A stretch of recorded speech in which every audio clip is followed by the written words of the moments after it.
السلام علیکم پیارے دوستو، آج میں آپ لوگوں کو جو کہانی سناؤں گی اس کا عنوان ہے لالچ کا پیالہ۔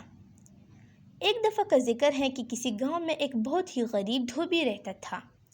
کپڑوں کی دھلائی کے ساتھ ساتھ اسے آسمان کو قریب سے دیکھنے کا بہت شوق تھا۔ وہ اور اس کی بیوی روز دھوبی گھاٹ پر کپڑے دھونے جاتے تھے۔ ایک روز جب اس کی بیوی کپڑوں کو سکھا رہی تھی، اس کی نظر آسمان پر پڑی۔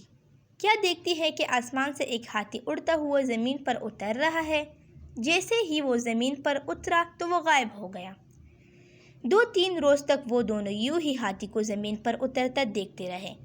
انہوں نے فیصلہ کیا کہ کل وہ اس ہاتھی پر نظر رکھیں گے کہ ہاتھی زمین پر کیوں اترتا ہے اور پھر غائب ہو جاتا ہے، آخر ایسا کیوں ہے۔ اگلے دن دونوں شدت سے اس ہاتھی کا انتظار کرنے لگے، آسمان پر بار بار نظر دوڑانے لگے۔ آخر ان کو آسمان سے ہاتھی زمین پر اترتا نظر آ ہی گیا۔ دونوں اس کے پیچھے چل پڑے۔ ہاتھی گنے کے کھیتوں میں گھس گیا اور خوب پیٹ بھر کر گنے کھانے لگا۔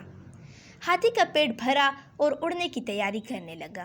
جیسے ہی اس نے اڑان بھری، دونوں میاں بیوی نے بھی ہاتھی کی دم پکڑ لی اور ہاتھی کے ساتھ اڑنے لگے۔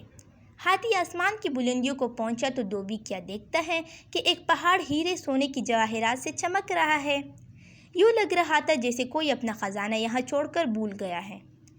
دونوں میاں بیوی کی آنکھیں کھلی کی کھلی رہ گئیں۔ آخر ہاتھی پہاڑ پر اتر گیا۔ دونوں میاں بیوی بھاگ کر سونے پر ٹوٹ پڑے اور زیادہ سے زیادہ سونا اکٹھا کرنے کی کوشش کرنے لگے۔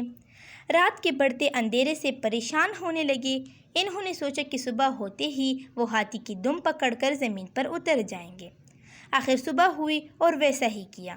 زمین پر اترے اور اپنے گھر کی طرف رواں دواں ہو گئے۔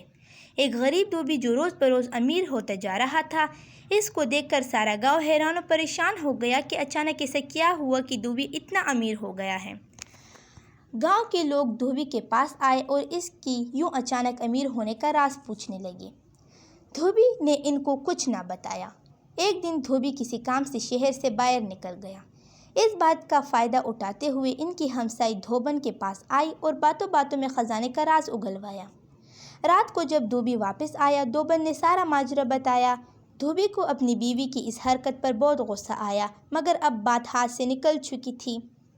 صبح سارا گاؤں دھوبی سے مدد مانگنے آ گیا کہ وہ ان کے ساتھ کھیتوں میں چلے اور ہاتھی کے ساتھ خزانے تک پہنچانے میں ان کی مدد کرے۔ یہ سب سننے کے بعد دھوبی کے دل میں لالچ پیدا ہوا کہ ان کے ساتھ جا کے اور خزانہ اکٹھا کر کے لائے گا۔ یہ سوچ کر وہ ان کے ساتھ جانے کے لیے راضی ہو گیا۔ اگلی صبح سارے گاؤں والے کھیتوں کی طرف نکل گئے اور آنکھیں آسمان پر جمائے بیٹھے تھے۔ ہاتھی زمین پر اترا اور گنے کھانے لگا۔ سب گاؤں والے اس طاق میں تھے کہ جیسے ہاتھی گنے کھا کے فارغ ہوگا تو سب اس کی دم پکڑ کر اس خزانے تک پہنچ جائیں گے۔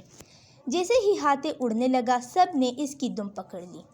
دھوبی سب سے آگے اس کی دم پکڑے ہوئے تھا اور یوں اس کے پیچھے ایک لمبی قطار میں پورے گاؤں والے ایک دوسرے کو پکڑے اڑتے چلے جا رہے تھے۔ سب گاؤں والے آپس میں باتیں کرنے لگے کہ وہاں اتنا خزانہ ہوگا کہ ہم سب لے آ سکیں گے۔ کسی نے کہا، خود سے سوچنے سے اچھا ہے کہ ہم کیوں نہ دھوبی سے پوچھ لیں۔ ایک گاؤں والے نے پوچھا کہ وہاں کتنا سونا ہے۔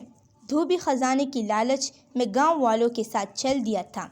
دم کو چھوڑتے ہوئے ہاتھوں کو پھیلا کر کہنے لگا، اتنا زیادہ۔ یہ کہنے کی دیر تھی کہ سب کے سب زمین پر گر پڑے اور ہاتھی مزے سے آسمان میں اپنی اڑان بھرنے لگا اور گاؤں والوں کو ان کی لالچ کی سزا مل گئی۔